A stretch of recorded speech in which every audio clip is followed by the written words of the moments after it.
In the dusty chaos of a forward-operating base in Afghanistan, where the smell of diesel fuel mixed with desert sand and the constant threat of enemy fire hung in the air like a storm cloud, a young Marine corporal made what he thought would be a routine call. His radio crackled with static as he prepared to report an unusual situation to headquarters. He had just encountered a female officer giving orders that didn't match his understanding of the chain of command.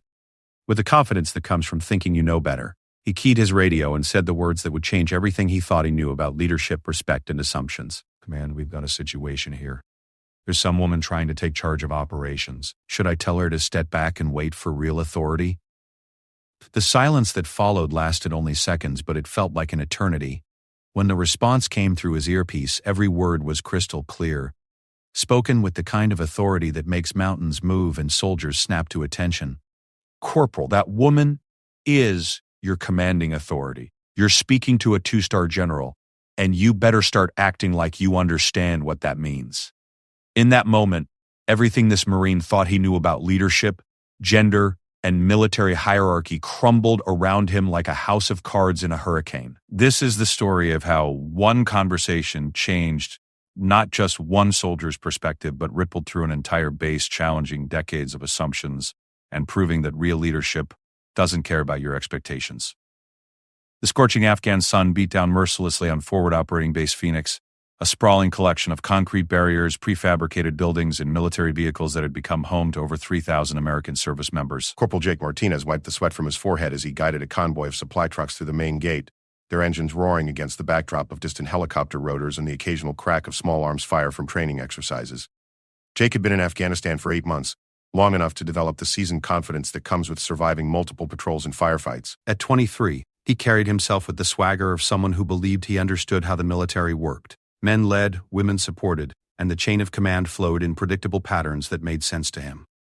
His father had been a Marine, his grandfather had served in Vietnam, and the stories they told around the dinner table had shaped his understanding of what military leadership looked like. As the convoy rolled to a stop near the supply depot, Jake noticed unusual activity around the command center. Several high-ranking officers were gathered in animated discussion, their voices carrying an urgency that suggested something significant was happening. Among them stood a woman in desert camouflage, her uniform crisp despite the heat, silver eagles gleaming on her collar. She was speaking with calm authority to a group of colonels and lieutenant colonels who were listening with rapt attention, occasionally nodding and taking notes. Jake's first instinct was dismissal. In his experience, women in combat zones were typically in support roles: medics, intelligence analysts, logistics coordinators. While he respected their service, he had never seen a woman in a position of tactical command, especially not one who seemed to be directing the actions of senior male officers. The scene before him didn't match the mental framework he had constructed about military hierarchy. The woman appeared to be in her late 40s, with graying hair pulled back in a regulation bun and eyes that seemed to take in everything around her with calculated precision. Despite her relatively small stature, she commanded attention in a way that made seasoned colonels lean forward when she spoke. When she gestured toward a map spread across a field table, the entire group shifted to get a better view. When she pointed in a specific direction, heads turned to follow her indication. As Jake supervised the unloading of supplies, he couldn't shake his curiosity about the woman and her apparent authority. His squad leader, Sergeant Rodriguez, noticed his distracted attention and followed his gaze to the command group. "New brass came in this morning," Rodriguez explained, lighting a cigarette despite regulations about smoking near fuel supplies. "Some kind of inspection tour, I heard. Bunch of Pentagon types checking on our operations." Jake nodded, but something about the woman's demeanor suggested she was more than just an inspector. She carried herself with the confidence of someone accustomed to making decisions that affected hundreds or thousands of lives. When she spoke, her gestures were precise and deliberate. When she listened, her focus was complete and unwavering. This wasn't someone merely observing operations. This was someone who understood them intimately. The convoy unloading continued for another hour, during which time Jake found himself repeatedly glancing toward the command center. The woman remained at the center of discussions, sometimes consulting papers that were brought to her, other times pointing to specific locations on aerial photographs. At one point, she pulled out a secure satellite phone and engaged in what appeared to be a heated conversation with someone on the other end. As the afternoon wore on, Jake's unit received orders to prepare for an evening patrol in a particularly volatile sector south of the base. Intelligence reports suggested increased insurgent activity in the area, and their mission would be to establish observation posts and gather information about enemy movements. It was exactly the kind of dangerous, crucial work that Jake believed should be planned and executed by experienced male officers who understood combat operations. When he and his squad reported to the briefing room, Jake was surprised to see the mysterious woman standing at the front of the room alongside the battalion commander, Colonel Harrison. She had changed into full battle gear, body armor, helmet, and combat load, and was reviewing mission parameters on a large digital display. Her presence at what Jake assumed would be a routine tactical briefing struck him as unusual and somewhat inappropriate. Colonel Harrison began the briefing with typical military precision, outlining the intelligence picture, mission objectives, and rules of engagement, but when it came time to discuss tactical approaches and contingency plans, he deferred to the woman, introducing her simply as our senior tactical advisor for this operation. In his mind, tactical advice should come from officers who had proven themselves in ground combat, preferably men who understood the unique challenges of fighting in Afghanistan's harsh terrain. While he didn't doubt that this woman might have valuable insights from a strategic perspective, he questioned whether someone who had likely spent most of her career in staff positions could provide meaningful tactical guidance for a dangerous patrol. The woman's briefing was thorough and professional.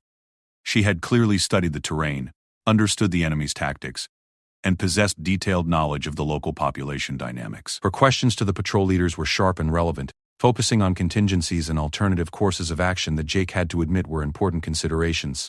Still, his preconceived notions prevented him from fully accepting her expertise. As the briefing concluded and squads prepared to move out, Jake noticed that the woman was also gearing up for departure. She was checking her weapon, adjusting her body armor, and coordinating with communications personnel in ways that suggested she intended to accompany the patrol. This struck Jake as both unusual and potentially problematic. In his experience, senior officers, especially female officers, typically remained at the base to monitor operations remotely rather than exposing themselves to direct danger. His discomfort grew when Colonel Harrison announced that their tactical advisor would be accompanying the lead element of the patrol to observe operations firsthand. Jake found himself assigned to the security detail responsible for protecting this advisor, a role that he accepted with reluctant professionalism but private skepticism. As they prepared to move out, Jake couldn't shake the feeling that something about this situation was fundamentally wrong. The woman's authority seemed too extensive, her knowledge too detailed, and her confidence too absolute for someone he assumed was merely a visiting staff officer. His training told him to follow orders and trust the chain of command, but his personal beliefs about military leadership made him question whether this woman truly belonged in a position of tactical authority. The patrol departed the base just as the sun was setting, casting long shadows across the desert landscape.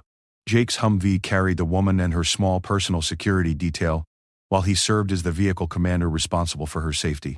As they rolled through the countryside, she maintained constant communication with other elements of the patrol, asking detailed questions about terrain features and potential threat areas that demonstrated an intimate understanding of small unit tactics. Despite himself, Jake found his respect for her knowledge growing throughout the evening. Her questions were intelligent, her observations were relevant, and her suggestions for improved positioning and movement techniques were tactically sound. She clearly understood infantry operations at a level that suggested extensive practical experience, not just theoretical study. But his fundamental assumptions about gender and military leadership remained unchanged. In quiet moments between radio calls, he found himself wondering how someone who didn't fit his mental image of a combat leader could possess such detailed tactical knowledge. His cognitive dissonance created a low-level tension that colored his interactions throughout the patrol. The mission proceeded without major incident, but several times the woman's tactical suggestions proved valuable. When she recommended adjusting the patrol route to avoid a potential ambush site, subsequent intelligence confirmed that insurgents had indeed been planning an attack at that location. When she suggested repositioning an observation post to improve fields of fire, the new location provided crucial early warning about enemy movement that allowed the patrol to avoid contact entirely. By the time they returned to base in the early morning hours, Jake was forced to admit that the woman's tactical contributions had been significant and valuable. Her knowledge was real, her judgment was sound, and her leadership presence was undeniable. But these positive observations existed in uncomfortable tension with his preconceived notions about women in combat leadership roles. As they dismounted from their vehicles and began post-mission procedures, Jake watched the woman conduct a thorough debrief with patrol leaders, asking penetrating questions about lessons learned and areas for improvement. Her approach was professional and constructive, focused on enhancing future operations rather than finding fault with past performance. The respect she commanded from senior NCOs and junior officers was evident and seemingly genuine. Still, Jake's discomfort with the situation persisted.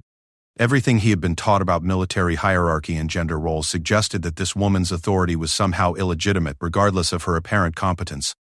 His inability to reconcile his observations with his beliefs created a psychological tension that would soon reach a breaking point. The next morning, as Jake was cleaning his equipment and catching up on sleep after the long patrol, word spread through the base that their mysterious tactical advisor would be conducting additional operations review meetings with various unit commanders.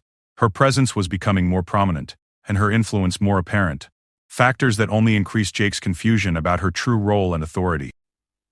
When Sergeant Rodriguez mentioned that she would be reviewing their patrol reports and providing feedback to company leadership, Jake felt compelled to voice his concerns. His training told him to respect the chain of command, but his personal beliefs made him question whether this woman truly belonged in a position where she could influence tactical decisions that affected his safety and the safety of his fellow Marines. The stage was set for a confrontation that would challenge everything Jake thought he knew about leadership, authority, and the nature of military command. His assumptions about gender roles in combat were about to collide head-on with the reality of modern military operations, creating a moment of truth that would force him to question fundamental beliefs he had held since childhood. The morning after the patrol, Jake found himself increasingly agitated by what he perceived as an irregular command situation. The woman who had accompanied their mission was now holding private meetings with company commanders, reviewing operational procedures, and apparently having significant input into future mission planning.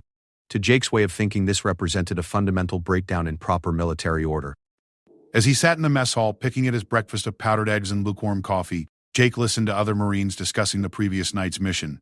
Most of the conversation focused on the tactical successes, the avoided ambush, the improved observation positions, the valuable intelligence gathered without casualties. But Jake found himself fixated on what he saw as procedural irregularities in the command structure. Corporal Williams, who had served as a team leader on the patrol, was describing how the woman's tactical suggestions had probably saved lives. "She knew that terrain like she'd been studying it for months," he said, shaking his head in appreciation. "When she told us to shift that observation post, I thought it was unnecessary. But damn if she wasn't right about the sightlines and cover." Sergeant Rodriguez nodded in agreement. 20 years I've been doing this, and I've never seen someone spot tactical problems that quickly. She was reading that ground like a book. Jake felt his frustration mounting. While he couldn't argue with the tactical results, he remained convinced that something about the command arrangement was fundamentally wrong. In his understanding of military operations, tactical authority should flow through established channels, from male officers who had proven themselves in combat to subordinate units who executed their orders. Having a woman, regardless of her apparent knowledge, inserting herself into this chain struck him as inappropriate and potentially dangerous. His discomfort was compounded by the obvious respect she commanded from senior NCOs and officers who should have known better. Sergeant Rodriguez was a veteran of 3 combat deployments. Corporal Williams had earned a Bronze Star for actions during a firefight 6 months earlier. These were serious, experienced Marines whose judgment Jake trusted implicitly. Yet they seemed completely comfortable taking tactical direction from someone who didn't fit Jake's mental framework for military leadership. As the morning progressed, Jake learned that the woman would be conducting additional operational reviews with platoon and squad leaders. The scope of her involvement was expanding, and her influence on tactical decisions was becoming more pronounced.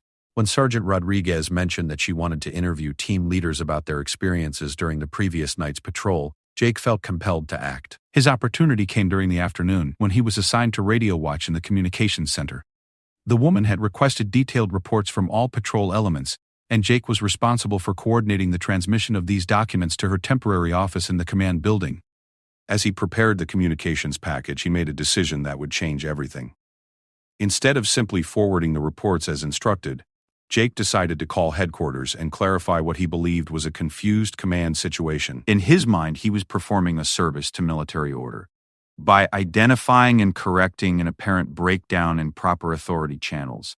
He was convinced that someone at headquarters had made an administrative error, and that this woman was operating under some kind of misunderstanding about her actual role and authority. Jake picked up the secure telephone and dialed the number for Marine Corps headquarters in Quantico. After navigating through several layers of duty officers and administrative personnel, he was connected to what he believed was the appropriate office for resolving command authority questions. His confidence was complete. He was certain that his call would result in clarification and correction of what he saw as an irregular situation. "This is Corporal Martinez at FOB Phoenix," he began, trying to project professional authority. We've got a situation here that needs clarification regarding command authority. There's a female officer who's been conducting tactical reviews and influencing mission planning, and I want to verify whether she has actual authority to do this. The duty officer on the other end of the line asked for additional details, and Jake provided what he thought was a comprehensive description of the woman's activities over the past 2 days. He described her involvement in mission planning, her presence during tactical briefings, and her apparent influence over operational decisions. Throughout his explanation, he maintained a tone that suggested he was reporting obvious irregularities that needed immediate correction. She's been acting like she's in command of tactical operations, Jake continued, his confidence growing as he spoke. But I've never seen anything in writing that gives her this kind of authority. The local commanders seem to be going along with it, but I think there's been some kind of administrative confusion about her actual role here. The duty officer asked Jake to hold while he consulted additional personnel. During the brief wait, Jake felt satisfied that he had done his duty by bringing this irregular situation to the attention of higher authorities. He was confident that his call would result in clarification and that the woman's inappropriate involvement in tactical operations would be corrected through proper channels. When the duty officer returned to the line, his tone had changed significantly. There was a new formality in his voice, and Jake detected what sounded like barely controlled amusement. Corporal Martinez, I need to ask you some specific questions about this female officer you're describing. Can you tell me her approximate age and physical description? Jake provided the requested information, describing the woman as appearing to be in her late 40s with graying hair and an authoritative bearing. He mentioned her obvious knowledge of tactical operations and her apparent comfort in command situations, still framing these observations as evidence of some kind of administrative confusion about her proper role. And you said she's been conducting tactical reviews and influencing mission planning? The duty officer asked. Yes, sir. She's been acting like she has command authority over operations that should be controlled by proper military officers. I think someone needs to clarify her actual role and authority. There was a long pause on the other end of the line. Jake could hear muffled voices in the background and what sounded like subdued laughter. When the duty officer spoke again, his tone was carefully controlled, as if he was choosing his words very carefully. Corporal Martinez, I need to transfer you to someone who can provide proper clarification about this situation. Please hold while I connect you with the appropriate authority. Jake waited confidently, expecting to be connected with someone who would thank him for identifying this administrative confusion and provide clear direction for correcting the irregular command situation. He was mentally preparing to explain the situation again, anticipating that his report would result in swift action to restore proper military order. When the next voice came on the line, it carried an authority that made Jake straighten unconsciously in his chair. The speaker identified himself as a colonel from the Pentagon, and his tone suggested that he was very familiar with the situation Jake was describing. Corporal Martinez, I understand you have concerns about a female officer who's been conducting tactical reviews at your location. Before I address your concerns, I need you to understand something very clearly. The officer you're describing is Major General Sarah Mitchell, and she is currently conducting a comprehensive review of tactical operations in your sector at the direct request of the Joint Chiefs of Staff. Jake felt his stomach drop as the implications of this statement began to sink in. Major General, that meant 2 stars, which meant this woman outranked every officer on his base by a significant margin. More importantly, it meant that she wasn't some administrative mistake or confused staff officer. She was a senior general officer conducting official business under direct orders from the highest levels of military command. The colonel continued speaking, and every word hammered home the magnitude of Jake's misunderstanding. General Mitchell is one of the most experienced tactical commanders in the Marine Corps, with over 25 years of service including multiple combat deployments. She has commanded at every level from platoon to division, and she is currently responsible for developing tactical doctrine for the entire Marine Corps. Jake's mind raced as he tried to process this information. Everything he had observed, her detailed knowledge of tactics, her confidence in command situations, her ability to improve operational effectiveness, suddenly made perfect sense. She wasn't inappropriately inserting herself into command decisions. She was a senior general officer performing exactly the kind of high-level operational review that someone of her rank and experience would be expected to conduct. Furthermore, the colonel continued, General Mitchell volunteered for this assignment specifically because she wanted to observe tactical operations firsthand rather than relying solely on written reports. Her presence in your patrol was not some administrative error. It was a deliberate decision by one of our most senior combat commanders to gain direct insight into current operational effectiveness. The reality of the situation was becoming clearer, but Jake's embarrassment was only beginning.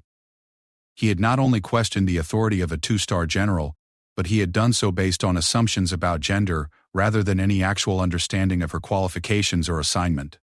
His call to headquarters hadn't exposed administrative confusion.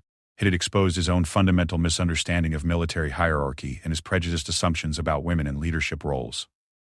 "Now, Corporal," the colonel said, his tone becoming more pointed, "I want you to explain to me exactly why you felt it was appropriate to question a general officer's authority without first checking her credentials or understanding her assignment." He had believed that women shouldn't be in positions of tactical authority, and this belief had led him to assume that any woman exercising such authority must be doing so inappropriately.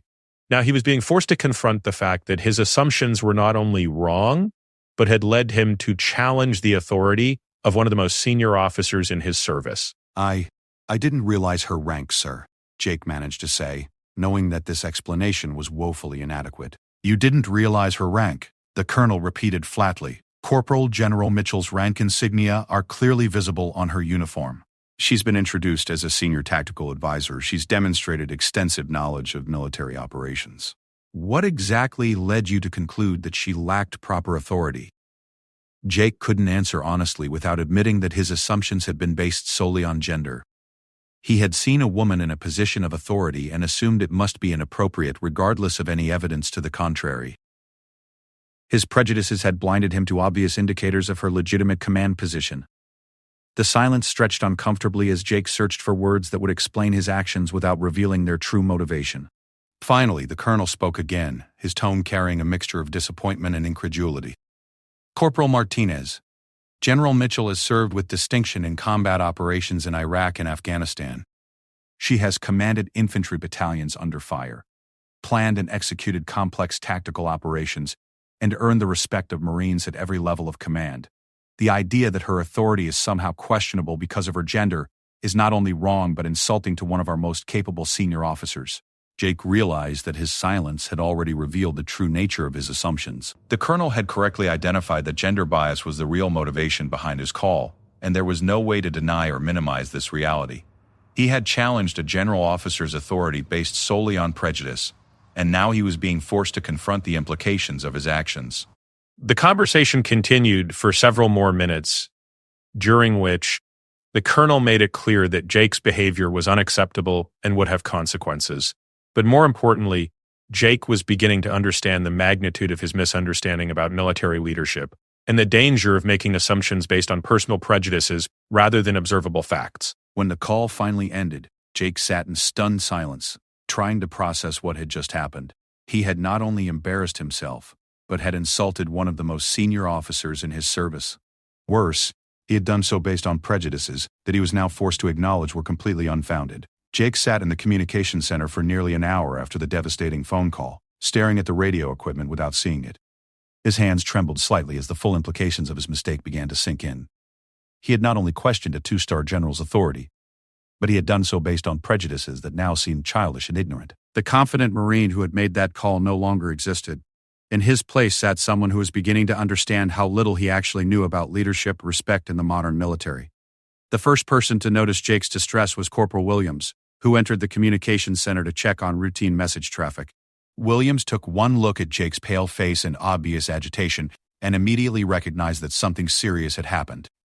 "Martinez, you look like you've seen a ghost," Williams said, settling into a chair beside Jake's workstation. "What happened?" Jake struggled to find words that would explain his situation without revealing the full extent of his humiliation. How could he tell a fellow Marine that he had just insulted a general officer based on gender prejudice?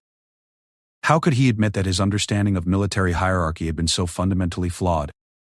"I made a mistake," Jake said finally, his voice barely above a whisper. "A really bad mistake." Before Williams could ask for details, Sergeant Rodriguez entered the communications center with orders for Jake to report immediately to the battalion commander's office. The sergeant's expression was grim, and he avoided making eye contact with Jake as he delivered the message. Word of Jake's phone call had apparently traveled quickly through official channels, and the consequences were beginning to unfold. "Colonel Harrison wants to see you right now," Rodriguez said. "And, Martinez, you might want to think carefully about what you're going to say." The walk to the battalion commander's office felt like a death march. Jake's mind raced through possible explanations for his actions, but every scenario ended with the same humiliating truth. He had let prejudice cloud his judgment and had embarrassed himself and his unit as a result. There was no way to minimize or excuse what he had done. Colonel Harrison's office was located in the main command building, and Jake had only been there twice before. Once during his initial processing, and once to receive a commendation for performance during a particularly dangerous patrol. Now he was returning under circumstances that could potentially end his career. The colonel was reviewing papers when Jake entered, and he didn't look up immediately. The silence stretched for nearly a minute before Harrison spoke, his voice carrying the kind of controlled anger that senior officers use when they're furious but maintaining professional composure. "Corporal Martinez, I've just finished a very interesting phone conversation with Marine Corps headquarters. They informed me that one of my Marines called to question the authority of Major General Sarah Mitchell. Would you care to explain why you felt this was appropriate?" Jake stood at attention, his mouth dry and his mind struggling to formulate a response that would make any sense. Everything he might say would only reveal the depth of his misconceptions and the prejudice that had motivated his actions. "Sir, I made an error in judgment. I didn't understand the general's role here, and I acted without proper information." Colonel Harrison finally looked up, his expression mixing disappointment with incredulity. "You didn't understand her role?" "Corporal General Mitchell is wearing general officer rank insignia. She's been introduced as a senior tactical advisor. She's demonstrated knowledge of military operations that should have made her qualifications obvious to anyone paying attention. What exactly confused you about her role?" Jake realized that Colonel Harrison already knew the real answer to his question. The colonel was giving him an opportunity to admit his mistake honestly rather than hiding behind vague excuses about misunderstanding roles and responsibilities. "Sir, I made assumptions based on personal prejudices rather than observable facts. I was wrong, and I have no excuse for my actions." The admission hung in the air like a confession at trial. Colonel Harrison studied Jake's face for a long moment, apparently evaluating whether this acknowledgement represented genuine understanding or merely an attempt to minimize consequences. "Corporal Martinez, General Mitchell has forgotten more about tactical operations than most officers learn in entire careers. She commanded an infantry battalion in Fallujah during some of the heaviest fighting of the Iraq War. She planned and executed complex operations that saved hundreds of Marine lives. The idea that someone of your rank and experience would question her authority is not just inappropriate, it's insulting to one of the finest officers in our service." Each word was like a physical blow, forcing Jake to confront the magnitude of his error. He had not only misjudged one person, but he had revealed a fundamental flaw in his understanding of military leadership that called into question his fitness for continued service. Colonel Harrison continued, his tone becoming more pointed. "Furthermore, your actions have embarrassed this battalion and reflected poorly on the leadership training you've received. I have to wonder whether we've failed to properly educate our Marines about respect, military hierarchy, and the contributions of all service members regardless of gender." The conversation continued for another 20 minutes, during which Colonel Harrison made it clear that Jake's actions would have serious consequences. He would receive formal counseling, his security clearance would be reviewed, and his prospects for promotion would be significantly damaged. More importantly, he would be required to undergo additional training on military leadership, diversity, and professional conduct. But the administrative consequences were only the beginning of Jake's transformation. As word of his mistake spread through the unit, he found himself forced to confront the reactions of Marines he respected and trusted. Many were simply disappointed, unable to understand how someone they had served with could have made such an obvious error in judgment. Sergeant Rodriguez, who had mentored Jake since his arrival at the base, was perhaps the most disappointed of all. During a private conversation in the motor pool, Rodriguez made it clear that Jake's actions had damaged not only his own reputation, but the reputation of their entire squad. "Martinez, I've been trying to figure out how someone smart enough to make corporal could be stupid enough to challenge a general officer's authority," Rodriguez said, his voice heavy with disappointment. "The only explanation that makes sense is that you let prejudice override your common sense, and that's something I never expected from one of my Marines." The comment stung because it was accurate. Jake had demonstrated good judgment and tactical competence in numerous dangerous situations. His failure hadn't been due to lack of intelligence or military knowledge. It had been due to prejudices that had blinded him to obvious facts about General Mitchell's qualifications and authority. Over the following days, Jake was required to attend a series of counseling sessions with the base chaplain, a clinical psychologist, and a senior female officer who had been brought in specifically to address his situation. These conversations forced him to examine not only his actions but the beliefs and assumptions that had motivated them. During his session with Major Patricia Collins, a logistics officer with 15 years of service, Jake was forced to confront the extent of his misconceptions about women in military service. Major Collins had served in combat zones, commanded hundreds of Marines, and earned respect throughout the military for her competence and leadership. Her perspective challenged every assumption Jake had held about gender roles in the military. "Corporal Martinez, I want you to understand something," Major Collins said during one of their conversations. "Women have been serving in combat roles and leadership positions throughout military history. The idea that we're somehow less capable of military leadership is not just wrong, it's dangerous to military effectiveness and unit cohesion." She went on to describe her own experiences commanding supply convoys under enemy fire, making life-and-death decisions that affected hundreds of Marines and earning the respect of subordinates and superiors through demonstrated competence rather than gender-based assumptions. When you question a female officer's authority based on gender rather than performance, you're not just insulting that individual officer, you're undermining the military's ability to utilize all available talent and leadership capability. These conversations were painful but necessary. Jake was forced to acknowledge that his beliefs about women in military leadership had been based on outdated stereotypes rather than current reality. Women were serving with distinction in combat roles throughout the military, and their contributions were essential to mission success. The most significant moment in Jake's transformation came when he was required to attend a presentation by General Mitchell herself. She had learned of his phone call and had requested an opportunity to address the entire battalion about leadership, respect, and military professionalism. General Mitchell's presentation was masterful.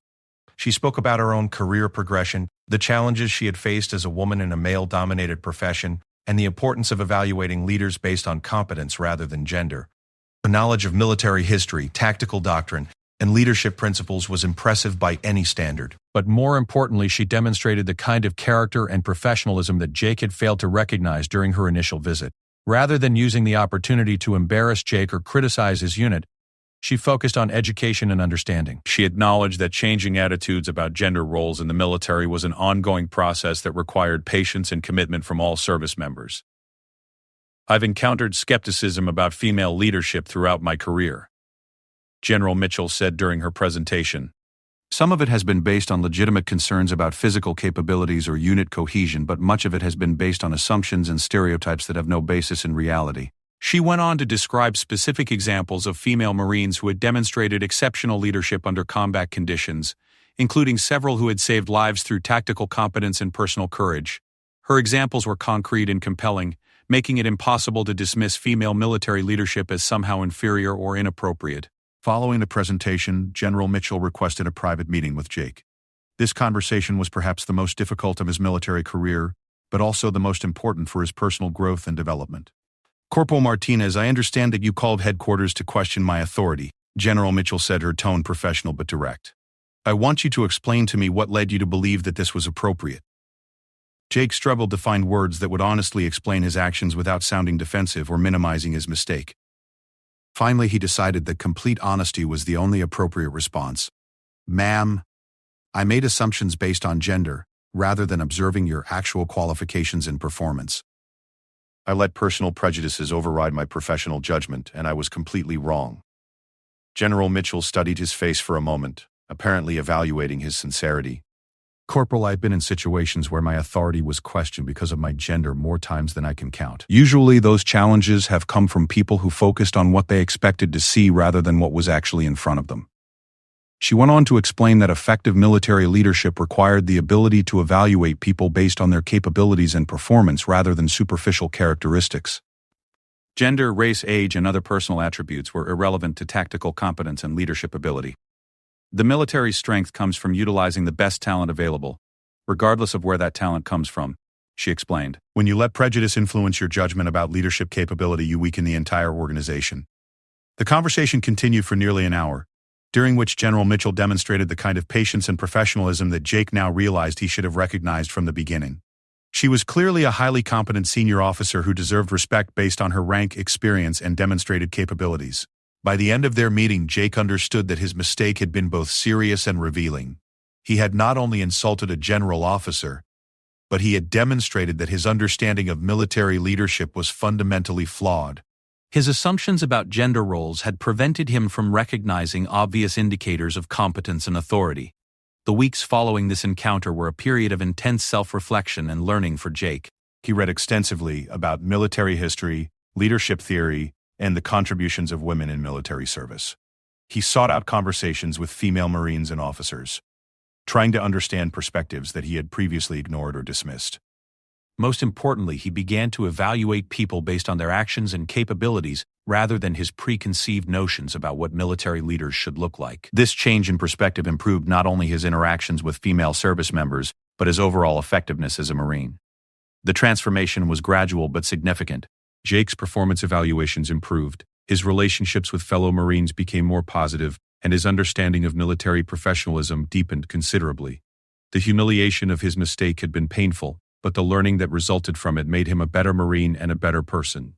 6 months later, when Jake was recommended for promotion to sergeant, Colonel Harrison noted in his evaluation that the young Marine had demonstrated exceptional growth and maturity following a serious error in judgment. The mistake that could have ended his career had instead become the foundation for significant personal and professional development. Years later, when Jake had become a senior NCO himself, he would tell the story of his encounter with General Mitchell to young Marines under his command.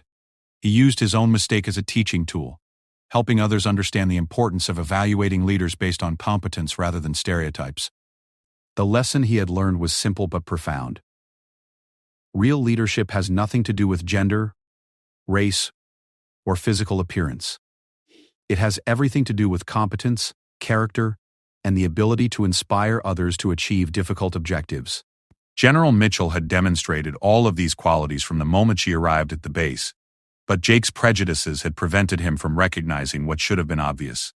His phone call to headquarters had been motivated by the assumption that women couldn't be effective military leaders. The response he received had shattered that assumption and forced him to confront the reality that some of the most capable officers in the military happened to be women. The transformation that resulted from this encounter made him not just a better Marine, but a better person who could recognize and respect competence regardless of where it came from.